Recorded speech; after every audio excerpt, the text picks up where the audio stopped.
Ya, selamat datang di channel Sandi Inverter. Hari ini, malam ini ada suara jangkrik.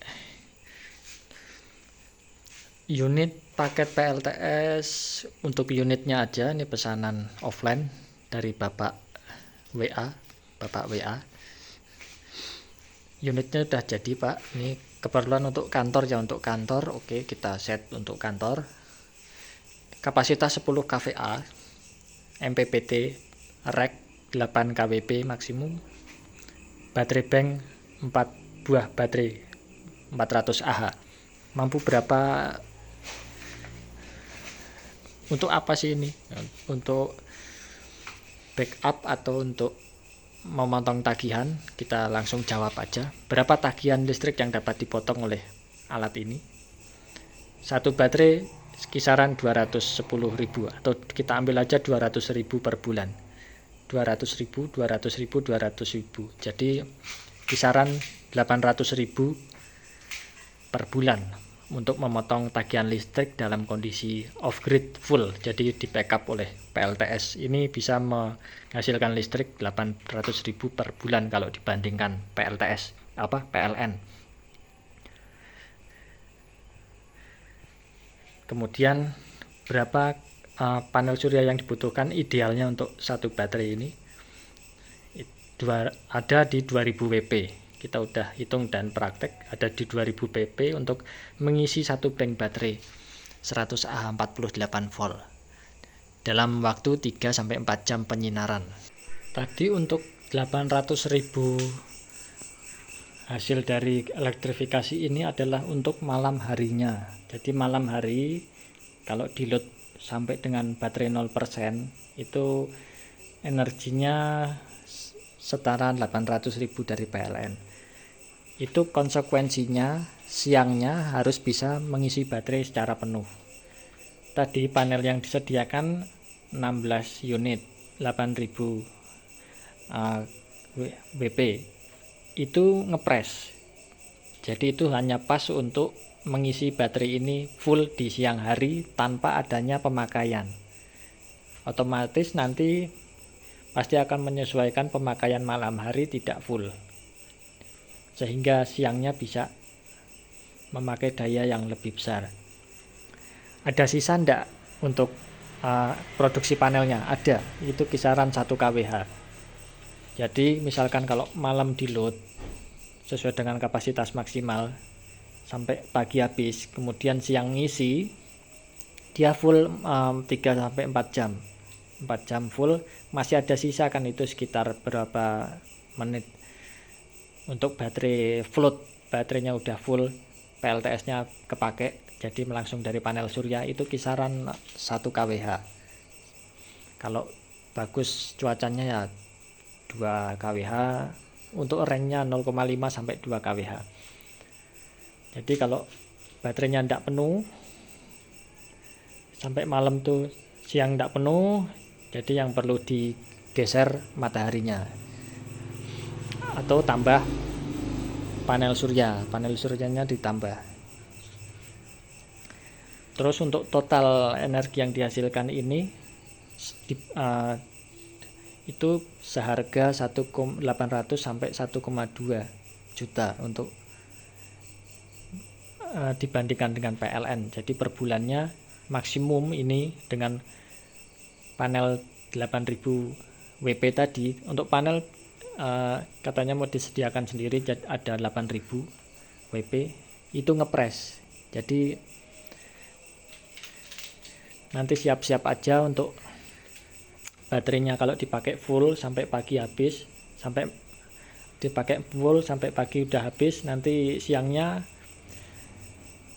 baru akan full ketika tidak ada pemakaian. Itu bisa full karena panelnya ngepres.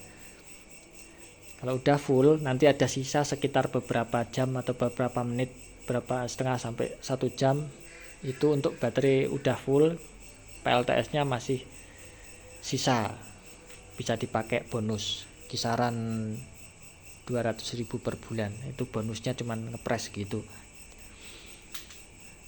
Jadi total dengan panel 16 16 unit 580 Vp dan baterai 4 bank ini 400 Ah bisa menghasilkan listrik 800 sampai 1,2 juta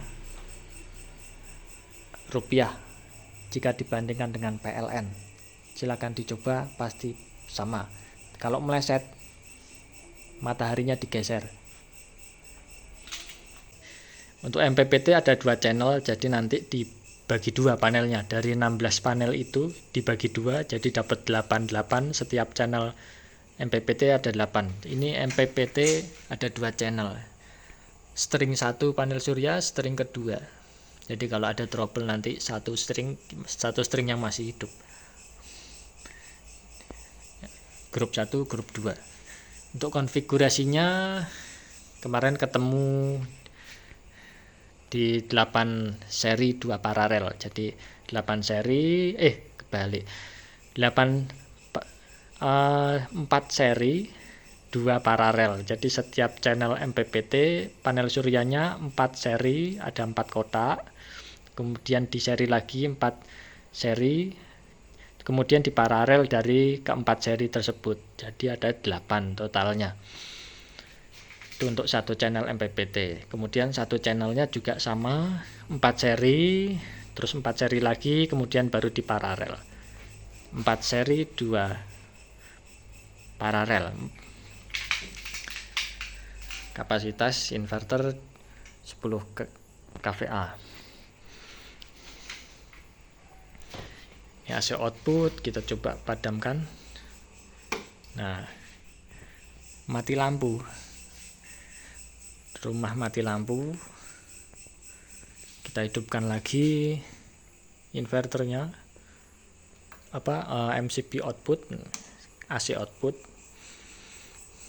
hidup kembali.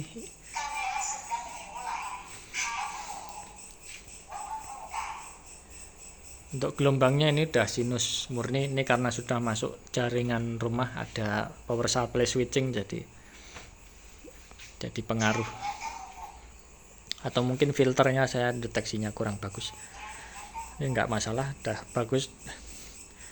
Kemudian kita matikan untuk operasional penyalaan. Matikan dulu output MCB-nya semua. Ini ada start, nanti ditekan dulu. Mati. Kemudian kita tunggu padam dulu inverternya. 32 30 padam. Setelah itu software kita hubungkan baterai secara perlahan. Ini softwarenya saya tekan. Nah, kemudian MCB yang besar kita lihat di sini, menunggu 7 detik untuk menunggu stabil. Ini sudah hidup listrik di rumah.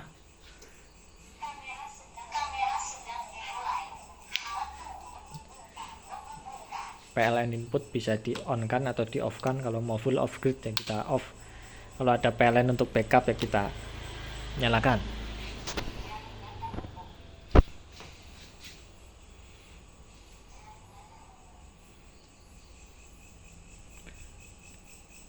Kemudian apalagi, ini untuk baterainya udah dicarikan sel yang 2024. Ini cuman casingnya aja kemarin. Casingnya yang lecet-lecet, tapi ini tahunnya tahun baru nih. Hasil lelangan, mbuh colongan boleh lelangan raurus. Ini kini lelangan. Kalau kecampur colongan ya mbuh. Kita tahu sendiri pasar baterai di sini kayak apa. Yang penting ini saya ordernya di Tokped terpercaya. Kemudian baru saya jual.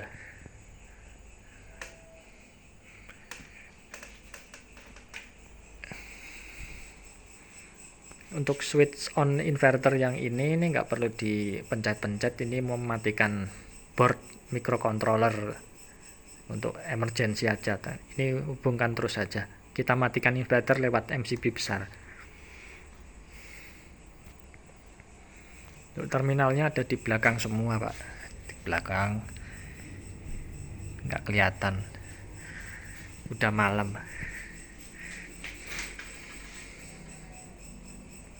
Oh ya, ini untuk servisnya kita juga menyediakan board inverter yang dibuat sendiri. Nah, ini kita punya sendiri untuk inverternya, jadi tidak beli di mana-mana, ini kita buat sendiri. Ketersediaan spare part pastinya continue. Terus MPPT-nya juga. Ini MPPT unitnya di dalam seperti ini, ada 2 unit.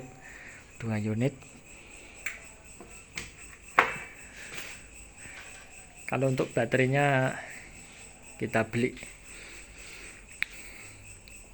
belum merakit sel.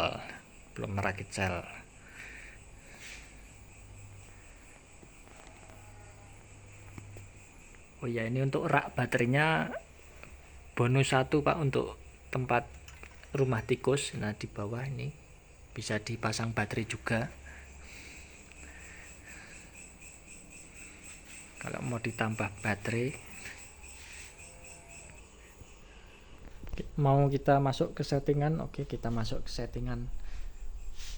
Menu-menunya apa aja sih di dalam ini? Kita pencet menu cut baterai. Nah, cut baterainya Sacred Sun yang nyebut merek ini 52, pernah dikasih 53. Tadi dulu ada edet lewat, edet giling gabah bengi-bengi, ada di 52. Kalau di 53 nanti baterainya ini alarm protect, dia mau lepas BMS-nya, lepas dari sel, otomatis nanti ngambang dia. Jadi untuk amannya kita pakai 52 aja. 5,5 sebetulnya BMS-nya belum protect, cuman kan kadang protect mepet, jadi 52 aja udah 100% kok ini. Begitu juga dengan float ini udah nggak perlu pakai float, karena ini baterainya Livo 4, dia nggak membutuhkan pengecasan standby atau pengecasan continue seperti lead acid. Nah, dia butuh float di 13,8, fullnya di 14,4, kemudian float 13,8. Kalau dia di 14,4 terus panas baterainya, jadi butuh pengisian terus menerus secara perlahan di float di 13,8. Tapi kalau Livo 4 dia pengisiannya itu efisien, jadi 52 udah full, dia arusnya nggak bakal naik lagi, udah nggak ada arus pengisian kalau baterai full. Tapi kalau baterai jenis lain dia udah full masih ada arusnya pengisiannya, jadi harus di float di tegangan bawahnya. Kalau baterai lead acid atau yang butuh float, kalau Livo 4 nggak perlu, 52 aja udah nggak ngisi, arusnya sama. Kemudian 5 watt charging, karena di lokasi pakai berapa tadi, 1000, 2000, 3000, 4000 WP. 4000 WP ya kita amankan 4500. Sebetulnya panelnya nggak akan lebih dari 4000, karena 4500 ada 8 panel. Ya, untuk jaga-jaga aja kalau ada teknis yang nambah panel tiba-tiba kemudian belum siap. Kemudian kalibrasi tegangan baterai ini udah sama dengan multimeter. Nanti ini feedback kalibrasi ngeceknya di sini di terminal baterainya pakai multimeter. Udah sama belum, nanti kita naik masukkan. Kalau belum kurangin, kalau udah tambah.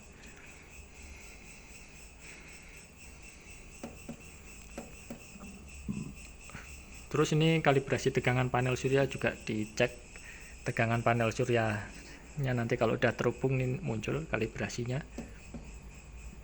Ini VOC panelnya mau berapa, karena 4 seri itu kisaran 200 volt. Nanti diukur pakai multimeter, kemudian dimasukkan ke sini,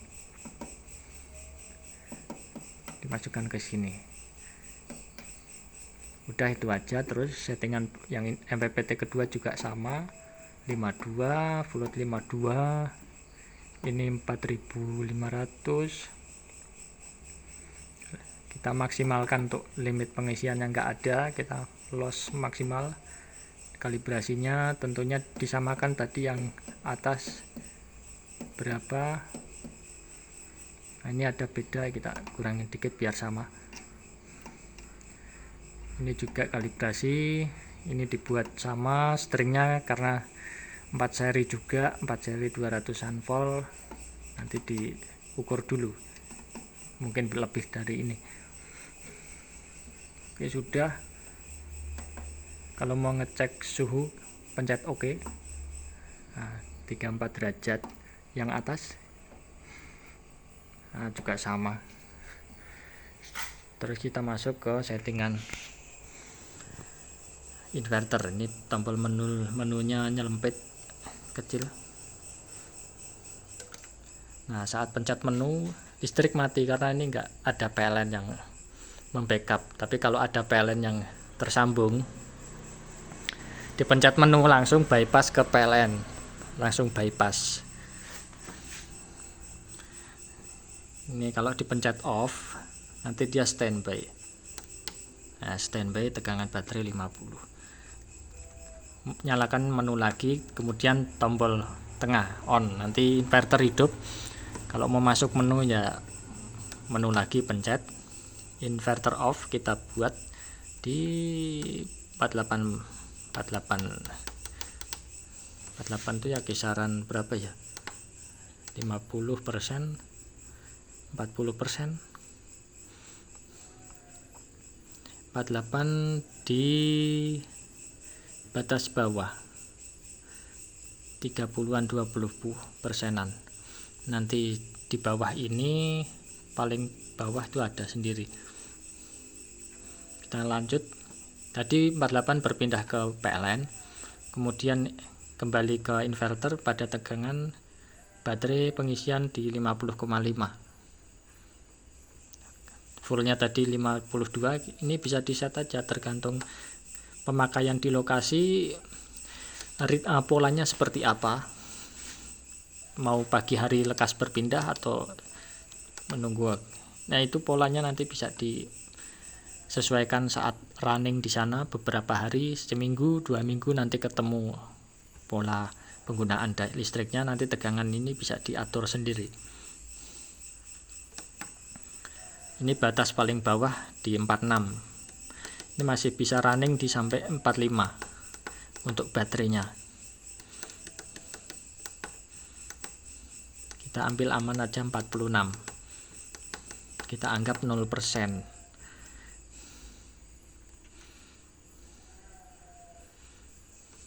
Kemudian overvolt. Nah, ini jarang kepake. Ini kalau baterainya protect, overvolt inverternya mendeteksi tegangan 60 volt lebih, tapi jarang sekali karena ini MPPT-nya ngeremnya udah pakem, jadi nggak mungkin sampai di atas cut-nya 53 ini udah ngerem. Kemudian ini kalibrasi tegangan baterai 50. Next, auto on. Jadi kalau udah protect nanti inverter otomatis hidup lagi pada 3 detik. Bisa kita atur untuk memberikan waktu kita mengecek ada yang konslet atau yang berlebihan, kita sempat mematikan beban atau mematikan MCB. Kalau di off, ada protect, ada konslet, ada overload, inverter off. Menyalakannya kita pencet menu atau lewat MCB.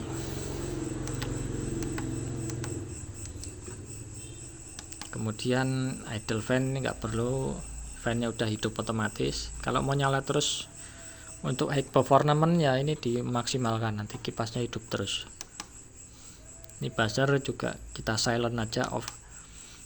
Ini UPS, kalau PLTS nanti ini kontaktornya aktif.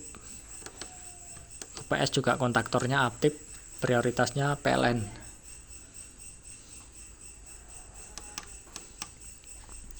Ini supaya siap memindah beban ketika PLN padam. Jadi standby trafonya siap menghandle beban, di on aja. Ini nggak tersambung relay di tambahan di dalam. Ini terhadap tegangan baterai, on-nya berapa nanti bisa diatur, relaynya off-nya berapa, relaynya tegangan baterai berapa, tapi nggak kepake karena nggak disambung di unit. Ini kipas yang besar ekstra trafo, kita buat 40 derajat hidup. Ini limit wattnya bisa sampai peak di 15.000. Nah ini nanti dibuat di bawah, nah dikurangin kalau udah terinstall bagus, nanti kita kurangin sampai dengan 1% misalkan, atau 5 atau 10, supaya bisa menghandle beban-beban berat di kantor nanti. Tapi kalau sedang preinstalasi kita buat 100% supaya kalau ada instalasi konslet inverternya mudah protect, jadi nggak beresiko. Kita buat 100% dulu. Terus ini daya PLN nya di lokasi berapa, supaya kalau inverter mau berpindah ke PLN kontaktornya dan kebetulan daya pemakaian inverter lagi menghandle di atas dari kekuatan kWh meter yang terpasang PLN itu, otomatis kan akan ngetrip PLN nya kalau diumpan ke PLN pada saat beban puncak inverter. Nah untuk mengantisipasi itu kita izinkan berpindah ke PLN pada daya load yang sudah di misalkan 2000 atau di 1000. Kalau PLN-nya di lokasi 2000 ya di sini 1800. Kalau PLN-nya di kWh meter di sana 5000 ya di sini 4000. Nanti kalau keumpan ke PLN 4000 itu belum trip meterannya. Udah settingannya itu,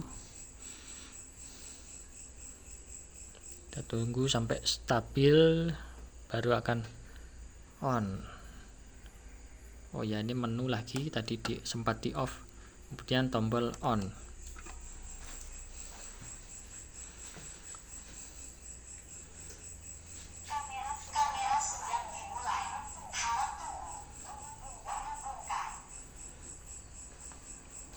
Ya sekian dulu Pak untuk cara pengoperasiannya. Nanti kabel-kabel bisa dipasang sendiri, kita ringkaskan, kita copot semua, baru kita kirim. Atau mau diambil silakan, atau mau ke lokasi dulu untuk tanya-tanya silakan. Terima kasih.